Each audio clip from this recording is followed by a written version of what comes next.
ఎవరైనా సరే వచ్చి పూర్తిగా విన్నట్లయితేనే అర్థమైతేనే బిజినెస్ చేయగలుగుతాం.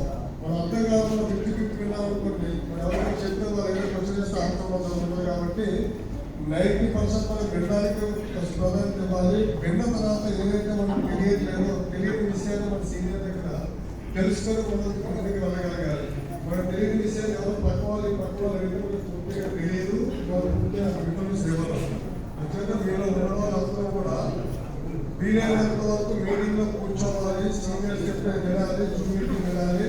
ఒకవేళ ఇంకా మీకు టైం లేకపోతే టీహెచ్ఎస్ అని చెప్పేసి యూట్యూబ్ ఛానల్ 2 సార్లు ఓపెన్ చేశారు. ఆ ఛానల్ చూడండి, మీకు అన్ని ఇన్ఫర్మేషన్ ఉంటాయి. బిజినెస్ ప్లాన్ ఉంటుంది. నేను ఈ అవకాశం తీసుకొని ఈరోజు యూజీగా అవుతూ నా శాలరీ 1 lakh అయితే ఇందులో మా మిస్సెస్కి 1,80,000 రూపాయలు లాస్ట్ మంత్ వచ్చింది.